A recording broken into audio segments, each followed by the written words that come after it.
hydrogen and the oxygen levels are staying in their replenished mode. This was the year of the reusable space shuttle. It was also the year of a picture-taking unmanned Voyager to Saturn. And in aeronautics, it was the year to begin major flight tests of research aircraft.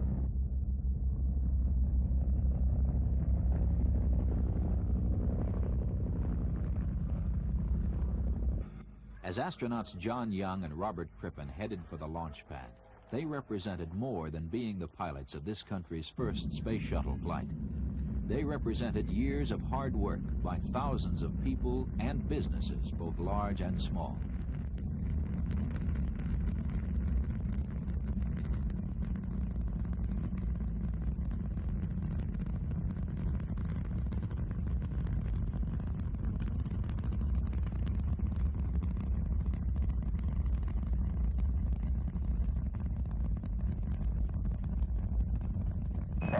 What's the talkback status on Columbia's maiden flight was brief, just 54.5 hours, 36 orbits, and returned to Earth. But it signaled the beginning of a reusable space transportation system.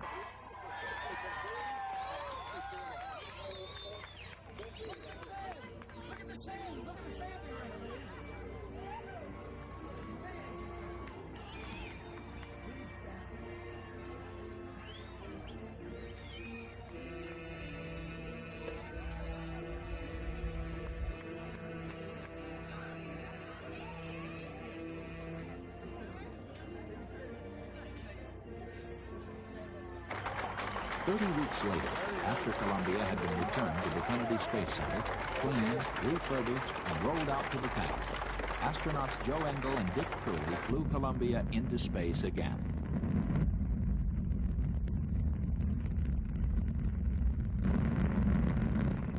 While an imaging radar system mapped distant Earth, the crew made a critical test of a Canadian-developed mechanical arm that will be used to place payloads into and out of orbit on future flights.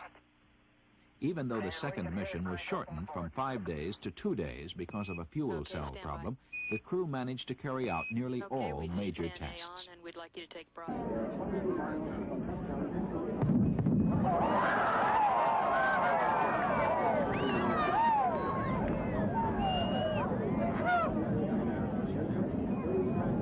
As Columbia landed the second time, the circle was complete.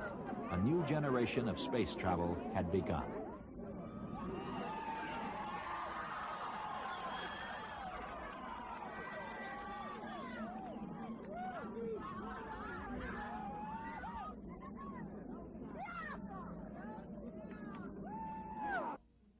Looking ahead to 1983 and beyond, NASA's Marshall Space Flight Center began training Space Lab crews. When placed inside the cargo bay of the shuttle orbiter, Space Lab converts the shuttle into a research center that will be used by scientists from around the world. Planned are experiments in communications and weather forecasting, crop surveys, manufacturing, astronomy, and life sciences.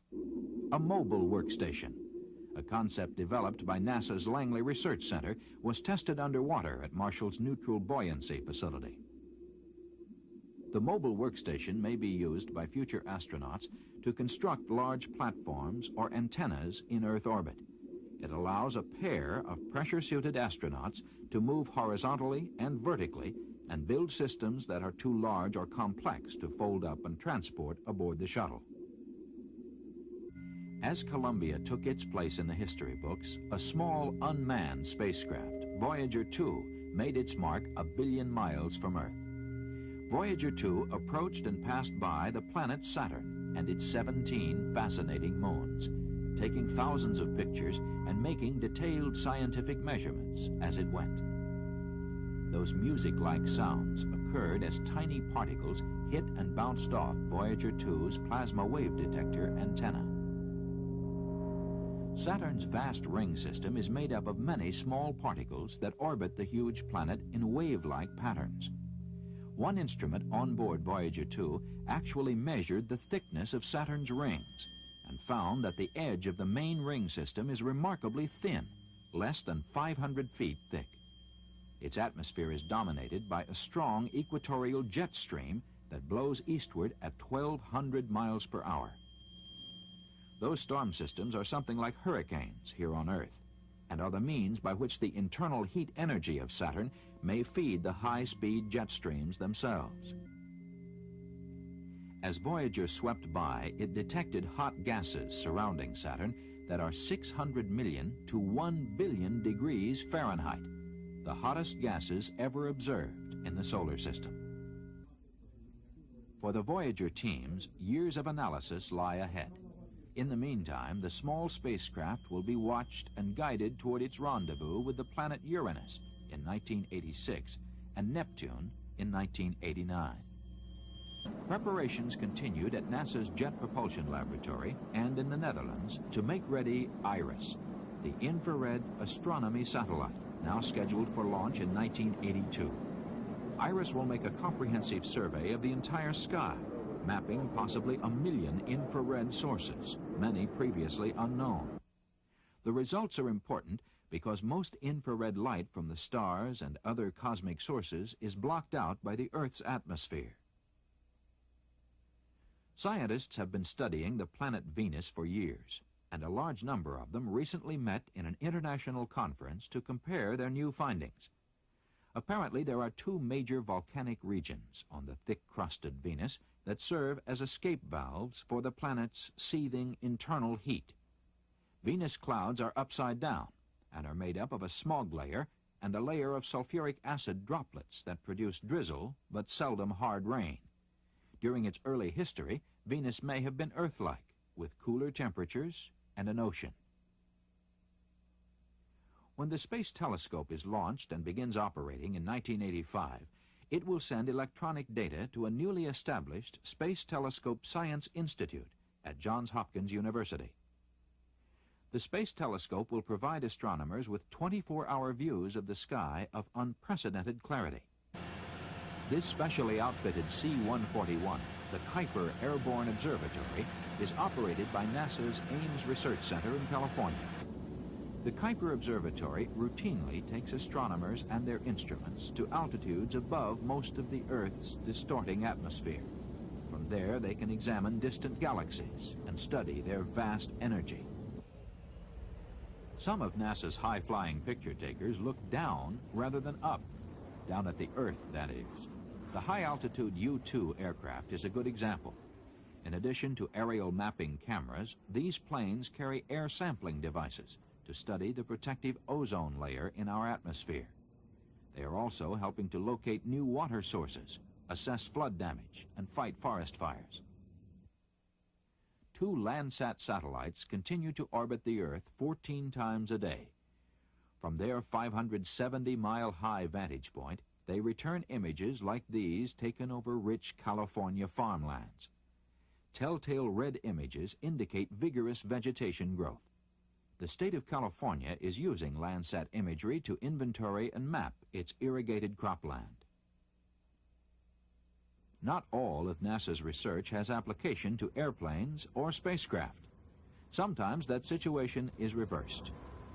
On a little-used runway, within sight of where the Space Shuttle Columbia already landed twice, engineers are studying how to make tractor-trailers and weekend motor homes more fuel-efficient. Using known aerodynamic techniques, the corners and underbody of this van were rounded. Result, 70% lower drag with a 30% fuel savings, just by reducing the air resistance as the van travels along. These encouraging results may help change the shape of many vehicles in the future. This car can be driven thousands of miles without ever moving. Only the wheels spin to simulate driving. It is part of a program that the Jet Propulsion Laboratory has been involved in for the Department of Energy since the late 1970s. The research is aimed at making electric-powered cars competitive with those we now use for our regular shopping or commuting around town. Much of the activity this past year focused on finding batteries that will last longer and have an operating range of 75 to 100 miles per day. Since May, residents of the Pacific Northwest have been receiving some of their electricity from an old power source, gathered here at Goodnoe Hills, Washington, by the largest wind turbines in the world.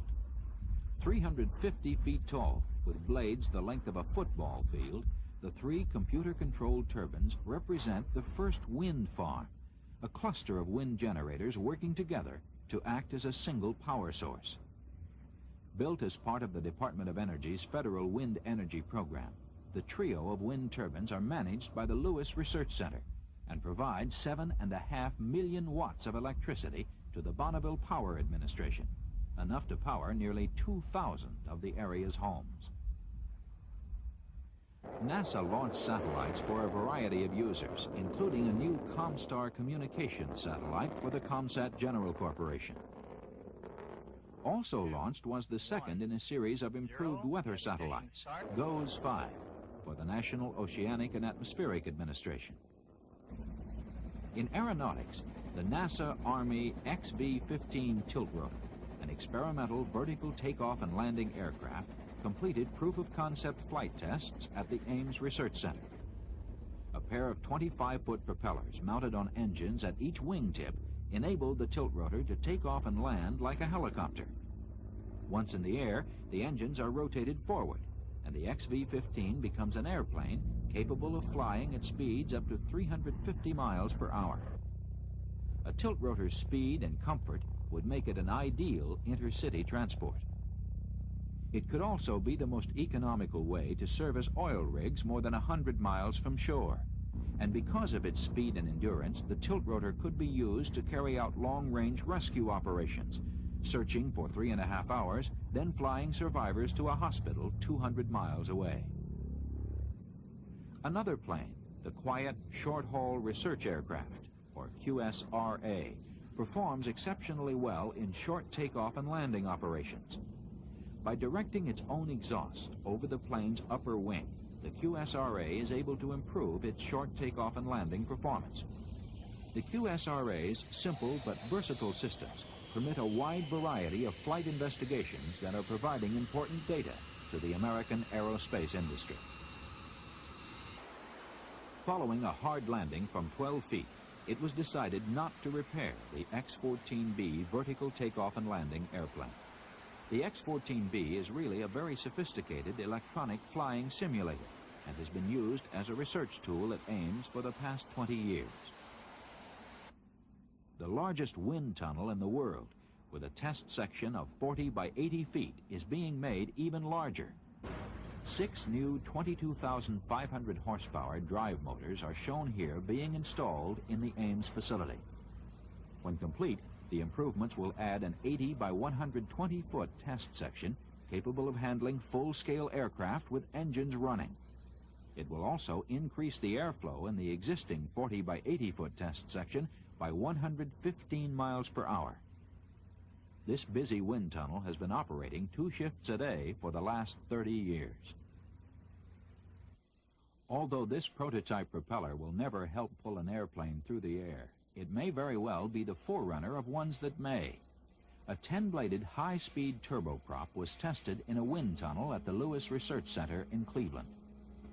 The quiet, fuel-efficient propellers were also flight tested at the Dryden facility in California. 170 knots.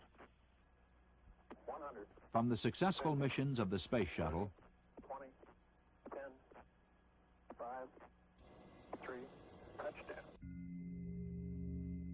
to the flyby of the planet Saturn.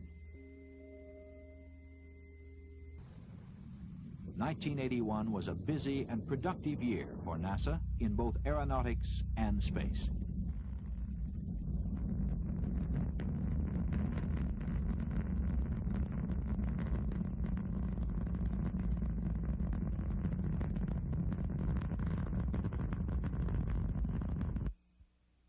This special report brought to you by NASA, the National Aeronautics and Space Administration.